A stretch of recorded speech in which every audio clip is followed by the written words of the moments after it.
A very good evening to all of you. Here we discuss the economy के session start कर रहे हैं, जिसमें से करंट अफेयर का ये सेकेंड पार्ट है। और कल हमने हमने आरबीआई के फ्रेमवर्क देखे थे, जिसमें से हमने पहला देखा था prudential framework for stress asset, दूसरा हमने देखा था रिवाइज्ड लिक्विडिटी मैनेजमेंट फ्रेमवर्क, तीसरा हमने देखा था लार्ज एक्सप्लोजर फ्रेमवर्क, और चौथा फ्रेमवर्क हमने देखा था liquidity risk management framework for NBFC. तो ये इकोनॉमी के टॉपिक इतने इजी नहीं है कि गवर्नमेंट की स्कीम है या फिर कोई नॉर्मल न्यूज़ है जो ईजिली समझ में आ जाएगी। इसके लिए हमें नोट्स बनाना है साथ में साथ। और आज हमें क्या देखना है? आज हमें देखना है कि स्टेट डेवलपमेंट लोन क्या है, कंसोलिडेटेड सिंकिंग फंड क्या है, और गवर्नमेंट गारंटी रिडेम्पशन फंड क्या है, वेज एंड मीन्स एडवांस किसे कहते हैं, और स्टैंडिंग डिपॉजिट फैसिलिटी क्या है। इन सारे टर्म्स को हम समझेंगे कि क्या होता है। तो आप स्टार्ट करिए नोट्स बनाना। पहला टॉपिक हमारा है state development fund. State development fund क्या होता है? ये वो फंड होते हैं जो राज्य सरकार को अगर पैसे को बोरो करना है तो वो क्या करेगी, सरकार के द्वारा लेगी या फिर क्या करेगी, मार्केट से बोरो कर लेगी। तो स्टेट डेवलपमेंट लोन राज्य सरकार लेती है, ठीक है। स्टेट डेवलपमेंट लोन उसे कहते हैं जब सरकार के द्वारा या फिर मार्केट के द्वारा स्टेट उसको बोरो करती है, तो वो स्टेट डेवलपमेंट फंड होता है। राज्य सरकार की बजटरी रिक्वायरमेंट पूरी हो जाती है इससे, ठीक है। फिर क्या होगा, बैंकों को एसएलआर के रूप में दिखाने का मौका मिल जाता है। मतलब अगर उसने स्टेट डेवलपमेंट लोन के बैंक से लिया तो बैंक ने राज्य को दिया, तो बैंक को तो ऑलरेडी हमें पता सीआरआर एसएलआर कुछ नॉर्म्स बना के रखने पड़ते हैं। तो अगर उसने राज्य को ये दिया तो उसके बैंकों को फायदा क्या होगा, उसको एसएलआर जो बनाना पड़ता है उसको वो अलग से बनाना नहीं पड़ेगा, वो फिर एसएलआर के रूप में वो दिखा सकता है स्टेट डेवलपमेंट लोन को। फिजिकल स्ट्रेंथ राज्य की अच्छी हो जाएगी तो क्या होगा, अगर राज्य की फिजिकल स्ट्रेंथ अच्छी है तो आप बताओ वो क्या करेंगे, वो लोन उठा सकेंगे, ठीक है। ज़्यादा लोन उन्हें मिलेगा, ब्याज दर उनको कम देना होगा अगर फिजिकल स्ट्रेंथ स्टेट की अच्छी है तब। सेंट्रल गवर्नमेंट की जो गवर्नमेंट यील्ड होती है वो स्टेट गवर्नमेंट की जो गवर्नमेंट सिक्योरिटी की यील्ड होती है उससे ऑब्वियसली है कि कम होगी, क्योंकि वो भाई सेंट्रल गवर्नमेंट है, उसकी यील्ड क्या होगी, कम होगी। वो ज़्यादा रिस्की नहीं होती है सेंट्रल गवर्नमेंट की in the compare of state government. But दोनों गवर्नमेंट की यील्ड अच्छी होती, कहीं और इन्वेस्टमेंट करने से अच्छा गवर्नमेंट की सिक्योरिटी में इन्वेस्टमेंट करना चाहिए। तो ये हमारा हो गया state development loan. State development loan समझ में आ गया। अब हम देखते हैं नेक्स्ट क्या है, वेज एंड मीन्स एडवांसेस। देखो यहाँ पे एक बात बता दें कि ये कोई नॉर्मल क्लास नहीं है, ये इकोनॉमिक्स के लेक्चर अभी चलेंगे, उसके बाद हम पूरा बजट डिस्कस करेंगे, इकोनॉमी सर्वे डिस्कस करेंगे। तो उसके लिए नोट्स बनाने ज़रूरी हैं। और इसमें कुछ टर्म्स ऐसे हैं जो हमने बाकी न्यूज़ में जो साल भर में हमने देखा है, मैगजीन पढ़ी है, न्यूज़पेपर पढ़े हैं, तो उसमें भी कभी कभी नज़र नहीं पड़ती कि ये कहाँ से आ गया, तो कुछ नया टर्म्स लग रहा है। लेकिन अगर आप गूगल में सर्च करोगे तो ये सारी न्यूज़ मिलेंगी और ये इंपॉर्टेंट है। आप एक बार इसको सर्च करके देखिए, सारी न्यूज़ आरबीआई के पोर्टल पे आपको मिलेंगी, ठीक है। तो ये सारे टॉपिक इम्पॉर्टेंट है और इसको नोट्स बनाना बहुत ज़रूरी है। और ये ऐसे ही है, ये कोई मज़ेदार क्लास नहीं है कि इंटरेस्टिंग हो, लंबी भी हो सकती है, और एक दिन में जितना हमारा टारगेट रहेगा उतना हम लेके चलेंगे और सारी न्यूज़ एक एक कवर करेंगे। और अगर कुछ न्यूज़ छूट जाती है तो आप कमेंट करिए, उसे भी कवर कर देंगे। तो देखते हैं यहाँ पे क्या है, ways and means advances. Ways and mean advances क्या होता है, ये सेंट्रल गवर्नमेंट और स्टेट गवर्नमेंट क्या करती है, आरबीआई से लोन लेती है 90 दिनों के लिए, ठीक है। The ways and means are the short term loan facility which allow the centre and state government, जो बोरो करती किससे, आरबीआई से। और इसके जो वेज एंड मीन्स एडवांसेस जो आरबीआई से लेती है उस पर जो रेट लगता है वो सिमिलर किसकी होता है, रेपो रेट के। तो यही है। और अप्रैल में क्या हुआ था, आरबीआई ने extra ways and means advances को कहा करने के लिए कि मतलब 90 दिनों तक तो वैसे है, लेकिन एक्स्ट्रा करने के लिए कहा अभी अप्रैल में जो कोविड-19 का चल रहा था, ठीक है। और किसके अंतर्गत आता है, सेक्शन 17 ऑफ आरबीआई एक्ट 1934, ठीक है। तो ये है वेज एंड मीन्स एडवांसेस। इसमें भी आप दो चीज़ें देख सकते हैं कि वेज एंड मीन्स एडवांसेस क्या होते हैं। एक normal ways and means advances होता है, एक स्पेशल ड्राइंग फैसिलिटी होती है। तो क्या होता है, जब जो राज्य लगातार कंसोलिडेटेड सिंकिंग फंड में पैसा डाल रहे हैं उन्हें स्पेशल ड्राइंग फैसिलिटी में जब वेज एंड मीन्स एडवांसेस करते हैं तो इनको रेपो रेट में -1 करना होता है, मतलब कुछ छूट मिल जाती है।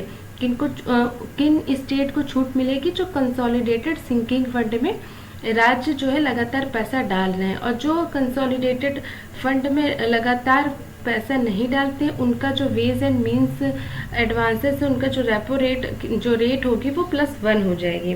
तो ये हम आगे भी देख लेंगे, ये मैंने यहाँ बता दिया। ये कंसोलिडेटेड, अगला टॉपिक हमारा ये कंसोलिडेटेड सिंकिंग फंड। तो कंसोलिडेटेड सिंकिंग फंड क्या है? Consolidated fund is a kind of fund in which an amount is deposited at regular interval that can be used to repay the debt in the future. It is called debt remittance fund. There are only 23 states in India have created a sinking fund. ये केवल कितने state है जिन्होंने create किया? 23। तो इसमें यही है कि कंसोलिडेटेड फंड में क्या होता है, स्टेट गवर्नमेंट को करना होता है।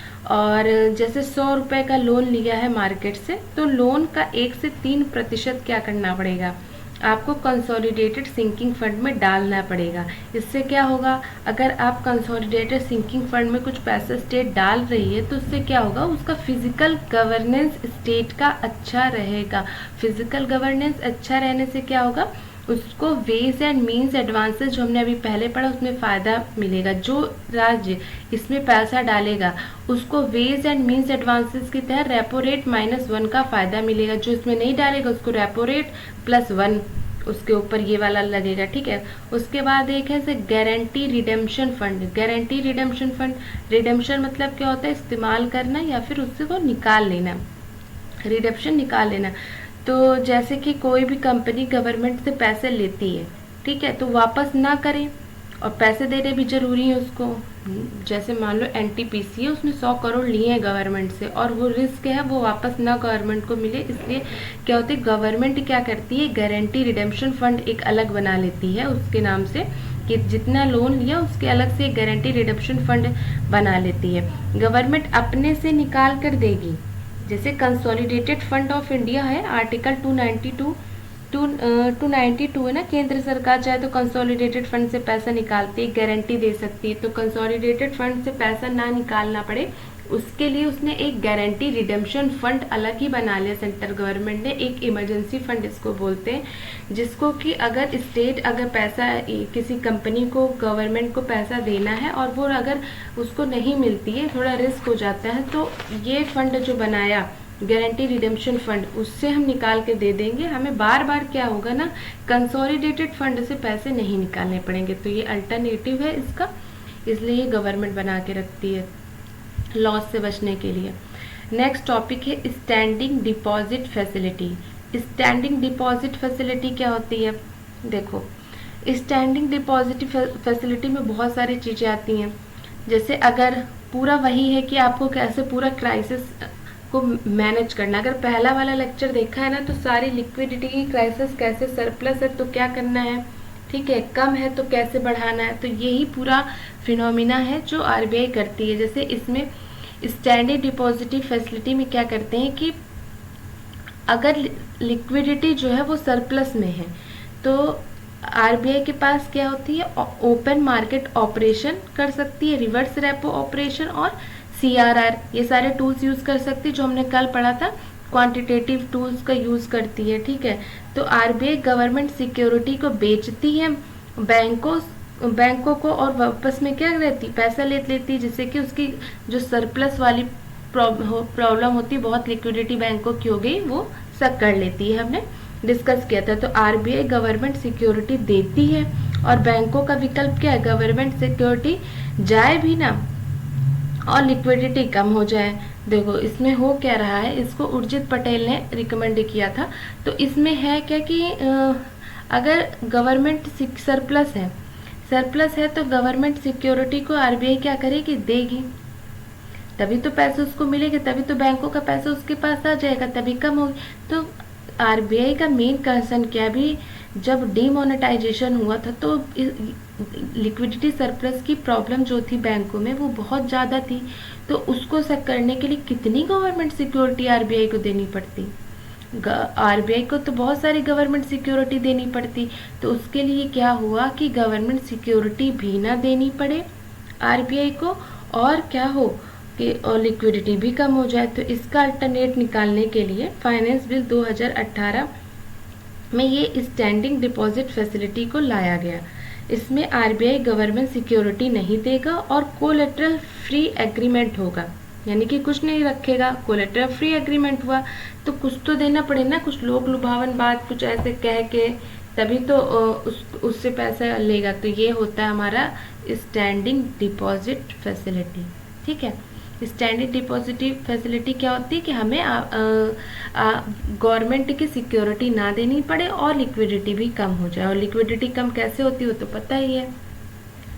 नेक्स्ट देखते हैं, ये डीमोनेटाइजेशन होता तो बहुत सारा फंड आ गया था, और collateral free agreement standing deposit scheme हमारी हमने लिखे हैं। अब नेक्स्ट टॉपिक है हमारा national strategy for financial inclusion. ये जो फाइनेंशियल इंक्लूजन वर्ल्ड है बहुत बड़ा वर्ल्ड है। फाइनेंशियल इंक्लूजन होता है वित्त समावेशन करना, यानी कि नेशनल स्ट्रेटजी क्या है हमारी फाइनेंशियल इंक्लूजन करने की। और क्या देखेंगे, BSBDA और उत्कर्ष 2022। ठीक है, तो शुरू करते हैं national strategy for financial inclusion. The national strategy financial inclusion for India 2019 से 2024 has been prepared by RBI under the financial inclusion advisory committee. तो it is based on the input suggestion from the government of India and financial sector regulator जैसे सेबी, इस्डा और पीएफआरडी, इन सबों ने इसमें suggestion दिए। इसके base पे की पूरी पॉलिसी बनाई गई 2019 से 24 तक। एम क्या है, स्ट्रेंथन करना the ecosystem for various modes of the digital finance service in all Tier 2 and Tier 6 centers to create the necessary infrastructure to move toward a less cash society by March 2022। ठीक है, इसमें क्या करेंगे, वित्त समावेशन करने के लिए यूनिवर्सलाइजेशन ऑफ बैंकिंग सर्विस, यानी कि बैंकिंग सर्विस का यूनिवर्सलाइजेशन करना। यूनिवर्सलाइजेशन का मतलब क्या होगा, हर इंसान के पास बैंकिंग की सर्विस पहुँचे। इसके लिए हमने बहुत सारी चीज़ें की, जैसे हमने एक डिफ्रेंशिएटेड बैंक बनाया। डिफ्रेंशिएटेड बैंक क्या करता है कि एक कार्य करने का एरिया जो होता है विशेष प्रयोजन के लिए होता है, सीमित एरिया होता है, लिमिटेड एरिया होता है, उसी में डिफ्रेंशिएटेड बैंक क्या होती हैं, काम करती हैं। जैसे हमारी आरआरबी हो गई, रीजनल रूरल बैंक। ठीक है, लोकल एरिया बैंक, वो किसी एक निश्चित क्षेत्र पे काम करेंगी। हमारे पेमेंट बैंक हो गई, स्मॉल फाइनेंसिंग बैंक हो गई। स्मॉल फाइनेंस बैंक को ही कहते हैं वन टैप लाइसेंस। ठीक है, वन टैप लाइसेंस मतलब 24/7/365 all the time one tap licence है। तो ये स्मॉल फाइनेंस बैंक की सुविधा दे रहे। Wholesale and long term finance bank, ये भी होते होलसेल और लॉन्ग टर्म फाइनेंस बैंक। तो इसमें हमने क्या, पेमेंट बैंक शुरू किया, स्मॉल सेविंग बैंक को शुरू किया हमने पेमेंट बैंक जो हमारी पोस्ट वाली बैंक थी ना, इंडियन पोस्ट पेमेंट बैंक, वो हमने बनाई।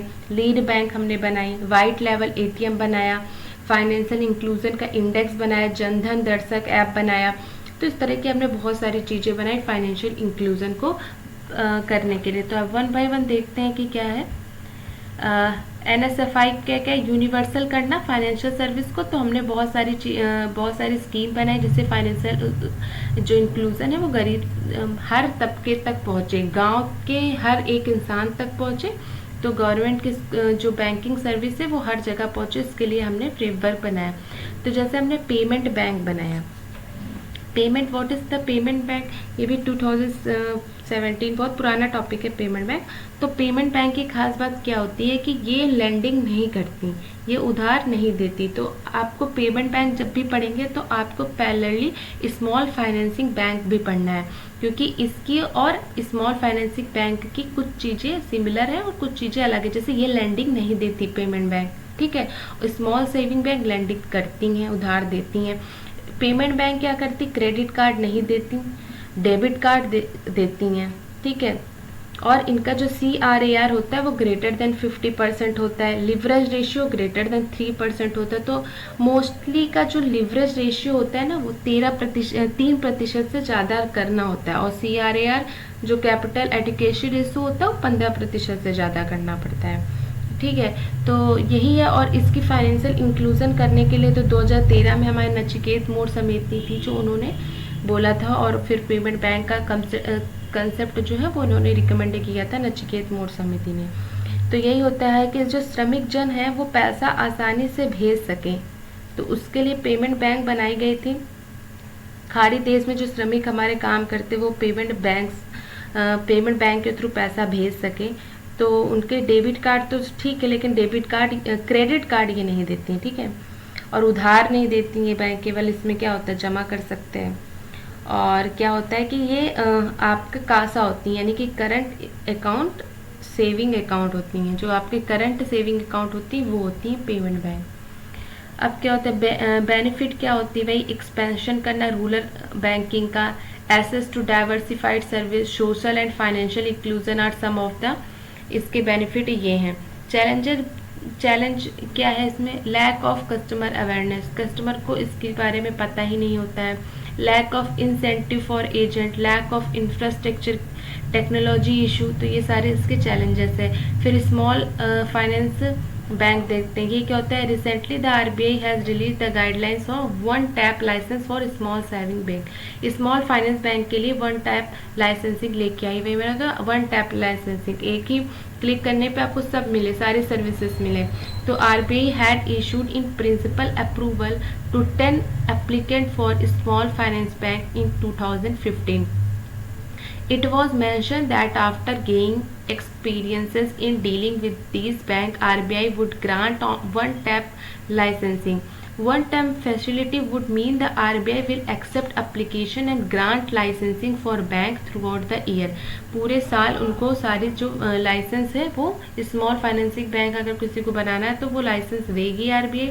और वन टैप लाइसेंसिंग का मतलब होता है 24/7/365 पूरी सर्विसेज मिलेगी। तो ये स्मॉल फाइनेंशियल बैंक थी। उसके बाद इसमें क्या है, स्मॉल फाइनेंसिंग बैंक लेंडिंग करती हैं, ठीक है, अंडर सर्व्ड पीपुल, यानी कि जिनको बैंकिंग सुविधा नहीं मिली है उन तक पहुंचेगी। ये भी आपकी करंट अकाउंट सेविंग अकाउंट में आती है। और इनके लिए ये जरूरी है, अगर इनका नेटवर्थ 500 करोड़ से ज़्यादा हो गया है तो इनको स्टॉक मार्केट में लिस्ट कराना मैंडेटरी है। किसको, स्मॉल फाइनेंशियल बैंक को अगर 500 करोड़ से ज़्यादा नेटवर्थ हो गया तो मैंडेटरी है कि आप लिस्टिंग करो स्टॉक मार्केट में। और इनका भी कैपिटल रिस्क एडिक्वेसी रेशियो जो होता है वो 15% से ज़्यादा होना चाहिए या उसके बराबर होना चाहिए। और जो LCR है यानी कि लिक्विडिटी कवरेज रेशियो की ग्रेटर देन 3% होना चाहिए। आई होप आपको ये दोनों टर्म पता है क्योंकि ये दोनों बेसिक इकोनॉमिक के पार्ट हैं। अब छोटे छोटे और कॉन्सेप्ट है, जैसे लीड बैंक क्या होता है। लीड बैंक क्या होता है, लीड बैंक वो होता है कि आप एक बैंक है जो बाकी बैंकों से कनेक्ट रहता है, उस रूरल एरिया में एक ही बैंक है वो सारी सर्विस दे रहा है, यानी कि एक बैंक को ही लीडर बनाया जाएगा जिससे आसपास के क्षेत्र में बैंकिंग सेवा को बढ़ाने में मदद मिले। जैसे RRB है, कोऑपरेटिव बैंक है, तो उनको प्रमोट करेगा ये लीड बैंक, ठीक है। और जैसे rural self employment training institute खुलवा रहे हैं हम लोग, तो वो भी एक तरीके से लीड बैंक स्कीम की तरह है। किसान क्रेडिट कार्ड जो है वो भी उस लोन को प्रमोट करेंगे लीड बैंक स्कीम के थ्रू। ATM सर्विसेज है, ठीक है। तो सारे क्षेत्र में बैंकिंग सेवा को बढ़ाने के लिए मुद्रा योजना की गाइडलाइन प्रदान करता है, तो लीड बैंक ये सारे काम करता है। और गाडगिल और जो हमारे FKF नरीमन थे वो लीड बैंक स्कीम के हेड थे जिन्होंने रिकमेंड की थी। तो अभी ये हमारा लीड बैंक हो गया। The lead bank scheme was introduce in 1969 to guide the commercial regional rural cooperative to improve their facility in the rural area and deliver effective services, ठीक है। तो लीड बैंक हमारा ये होता है। अब और आगे देखते हैं एम क्या होता है इन स्कीम का, भाई रूरल एरिया में सर्विस एरिया अप्रोच अपनाना with one bank assign for one area, एक एरिया के लिए एक बैंक असाइन करी जाएगी, वो सारी सर्विसेज प्रदान करेगी, इसी को लीड बैंक अप्रोच कहते हैं, ठीक है। नेक्स्ट हमारी है Indian post payment bank. Indian post payment bank भी हमारी फाइनेंशियल इंक्लूजन का पार्ट है। ये सारी जो स्कीम चल रही हैं वो कोई अलग से नहीं आ रही हैं, अलग अलग नहीं है। जो हमारी national strategy for financial inclusion है ना, तो उसी के तहत हम सब करते आ रहे हैं। जैसे हमने क्या किया, सबसे पहले पढ़ लिया पेमेंट बैंक क्या होता है, स्मॉल फाइनेंसिंग बैंक क्या होता है, हमने देखा लीड बैंक क्या होता है, ठीक है। वही इंडिया पोस्ट पेमेंट बैंक भी हमने फाइनेंशियल इंक्लूजन के लिए किया। ये 2018 में लॉन्च किया गया था। ये डिजिटल सेविंग अकाउंट होता है, यानी कि क्यूआर ऐप जो है उसके माध्यम से हम इंडियन पोस्ट पेमेंट बैंक के थ्रू हम सर्विसेज को ले सकते हैं। इसमें क्या होता है, रेगुलर यानी कि पोस्ट ऑफिस जाके रजिस्टर करा सकते हैं या फिर बेसिक पोस्ट मास्टर की हेल्प से खुलवा सकते हैं इंडिया पोस्ट पेमेंट बैंक में। तो ये हमारा इंडिया पोस्ट पेमेंट बैंक था। Department of post with 100% government of India equity. तो इंडिया पोस्ट पेमेंट बैंक हो गया। नेक्स्ट इसका विजन क्या, भाई फाइनेंशियल इंक्लूजन करना, ठीक है। नेक्स्ट क्या है, ये national strategy for financial inclusion, यही टॉपिक चल रहा है। द NSFI फॉर इंडिया हमने देखा 2019-24 तक था, ठीक है। और इसमें जो एडवाइजरी कमेटी जिसने एडवाइस दिया वो ये सारी थी, सेबी, इरडा, हमारी PFRD पेंशन फंड वाली, ठीक है। तो ये हमारा पूरा टॉपिक एक खत्म हुआ, national strategy for financial inclusion. I think आप लोगों को समझ में आ रहा होगा। आगे चलते हैं। Basic saving bank deposit account, ये क्या होता है, basic saving bank deposit account. Basic saving जैसे नाम से लग रहा है ना, basic saving bank deposit account, इसी का फुल फॉर्म है। Basic B saving S bank deposit account, तो BSBDA। BSBDA क्या होता है, will be considered as the normal banking service. This account will not have the requirement of any minimum balance. तो ये उसके लिए श्रमिकों के लिए खोला गया था। इसमें आपको मिनिमम बैलेंस रखने की कोई ज़रूरत नहीं है, बट मैक्सिमम की इसमें लिमिट है। इसमें जो मैक्सिमम की लिमिट है वो कितनी % की है, basic saving bank deposit account में 50,000 मैक्सिमम लिमिट है, ठीक है। आप लिख लो यहाँ पे 50,000 जो है उससे ज़्यादा नहीं होनी चाहिए, 50,000 की लिमिट है। किसके लिए, मैक्स के लिए। मैक्सिमम इतना, मिनिमम की कोई लिमिट नहीं, मैक्सिमम की लिमिट है। यानी कि ये एक नो फ्रिल अकाउंट है, यानी कि बिना ताम झाम के चलने वाले अकाउंट है। यानी कि मिनिमम रिक्वायरमेंट आपको फुलफिल नहीं करना है। महीने में अधिकतम 4 ट्रांजेक्शन कर सकते हैं और श्रमिकों को ये सुविधा देनी चाहिए। इस वजह से basic saving bank deposit account आएगा। तो कहीं भी देखे basic saving bank deposit account, तो बस ये क्लिक होना चाहिए कि इसकी लिमिट जो है वो मिनिमम की नहीं है, ठीक है। अब आगे चलते, इन्वर्टर यील्ड कर्व क्या होता है। यील्ड हमें पता है, जो चीज़ कम रिस्की होगी उसकी यील्ड कम होगी, जो ज़्यादा रिस्की होगी उसकी यील्ड ज़्यादा होगी। कैसे समझा था, ये हमने कल के लेक्चर में समझ लिया था कि अगर आपके पास कोई चीज़ है वो रिस्की कम है, मतलब उसकी वैल्यू मार्केट में है, उसका प्राइस हाई है, तो भाई उसकी डिमांड तो सब जगह होगी और जो सब लोग लेंगे तो हमें थोड़ी ना कोई वो गर्ज है कि तुम ले ही लो। तो उसकी हम यील्ड क्या करेंगे, कम करेंगे तब भी लोग लेंगे, क्योंकि चीज़ हमारी अच्छी है, उसकी डिमांड ज़्यादा है। कितनी बेकार चीज़ आपके पास हो उसको नहीं लेंगे, उसके लिए आपको क्या करना पड़ेगा कि लोग लो, आपको फोर्स करना पड़ेगा, सामने वाला ले। तो सामने वाला ले, इसके लिए हमें उस चीज़ को, उसकी यील्ड को बढ़ानी पड़ेगी। यील्ड मतलब आप समझ सकते हैं, ब्याज दर उसकी बढ़ा करके हमको देनी पड़ेगी, जिससे कि जनता क्या उसको अट्रैक्ट करे, उसको ले। तो यील्ड ये होती है, ठीक है। तो जैसे गवर्नमेंट सिक्योरिटी, उसकी डिमांड तो अच्छी होती है, तो उसकी यील्ड क्या होगी, कम होगी। और अभी जाके आप किसी नॉर्मल स्कीम या प्राइवेट किसी उसमें देखो जिसके हाई रिस्क की होती है, तो वो लोग क्या करेंगे, यील्ड ज़्यादा देंगे। तो इन्वर्टर यील्ड कर्व क्या होता है, नॉर्मल हमने ये देखा कि जो लॉन्ग टर्म बॉन्ड होते हैं वो ज़्यादा रिस्की होते हैं, ठीक है। लॉन्ग टर्म बॉन्ड जो होते हैं वो ज़्यादा रिस्की होते हैं। अब ये बताओ, ज़्यादा रिस्की होंगे जो चीज़, उसकी यील्ड क्या होगी, ज़्यादा होगी। और जो शॉर्ट टर्म बॉन्ड होते हैं वो कम रिस्की होते हैं। जब शॉर्ट टर्म बॉन्ड कम रिस्की हुए तो उनकी यील्ड क्या होगी, कम हो गई। तो इन्वर्टर यील्ड कर्व, इस नाम से ही आपको पता चल जाना चाहिए। जो बेसिक फिनोमिना हमने अभी बताया कि लॉन्ग टर्म ज़्यादा रिस्की होते हैं, उनकी यील्ड ज़्यादा होगी, और शॉर्ट टर्म अच्छे होते हैं, मतलब उनकी यील्ड कम होगी। तो जब इस फिनोमिना का इन्वर्जन हो जाए, मतलब लॉन्ग टर्म वाले बॉन्ड जो हैं आपके वो लेस रिस्की हो जाए तो उनकी यील्ड क्या होगी, घट जाएगी, और शॉर्ट टर्म बॉन्ड वाले ज़्यादा रिस्की हो जाएंगे तो यील्ड बढ़ जाएगी। जब ये चेंज हो जाता है तो इसको बोलते हैं इन्वर्टर यील्ड कर्व। इसको समझने के लिए आपको केवल ओरिजिनल वाला याद रखना है और इन्वर्टर इन्वर्स कर देना उसको। जैसे लॉन्ग टर्म हमने बताया कि ज़्यादा रिस्की होती, यील्ड ज़्यादा होती, तो जब भी इन्वर्टर यील्ड कर्व की डेफिनेशन लिखेंगे तो बस उसका चेंज करके लिख देंगे, कोई प्रॉब्लम नहीं होगी।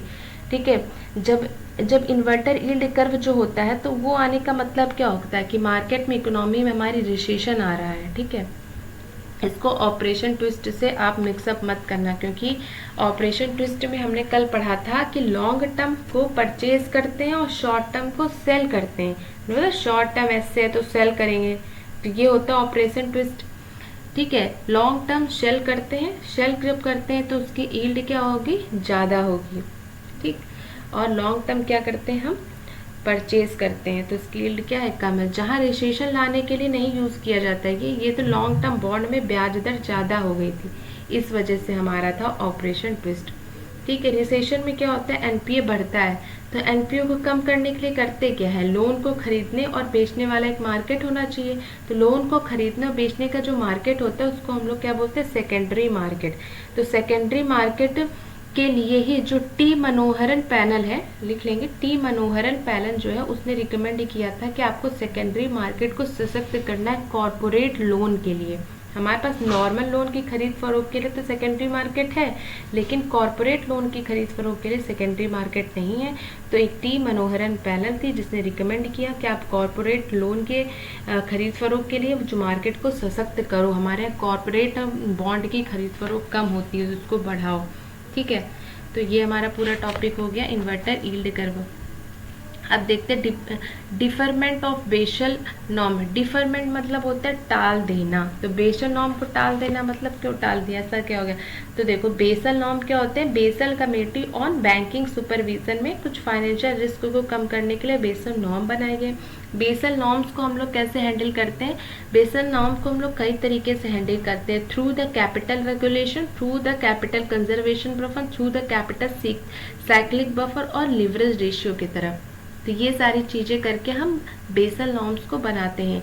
तो बेसल नॉर्म्स में क्या क्या बेसल कमेटी ने क्या क्या बोला था करने के लिए, जैसे पहले थे capital conservation buffer. Capital conservation buffer क्या होता है कि आपको जो 2.5% है टोटल एक्सप्लोजर का, उसको आपको 2.5% टोटल जो आपका टोटल वेटेड एसेट है उसका 2.5% आपको अलग से रखना पड़ेगा। बेसल नॉर्म्स में ये कहा गया है, तो इसी को कैपिटल कंजर्वेशन बफर कहते हैं। तो ये मार्च 2020 तक था, कंजर्वेशन पूरा कर लेना था, बट अभी कोविड-19 की वजह से इसको डिफरमेट कर दिया गया है। अभी इसकी जो लिमिट है अब कब तक करनी है, सितंबर 2020 तक। तो कैपिटल कंजर्वेशन बफर होता है कि जो आपको 2.5% अलग निकाल के रखने पड़ते हैं। रिस्क वेटेड एसेट आपका जितना है, जितना रिस्की एसेट है उसका 2.5% जब निकाल के रखोगे तो उसको बोलते हैं capital conservation buffer. Counter cyclic buffer क्या होता है, काउंटर साइक्लिक बफर उसको कहते हैं जब अर्थव्यवस्था तेजी से बढ़ रही है, ठीक है, तब आप पूरे दिन की तैयारी पहले से ही कर लो।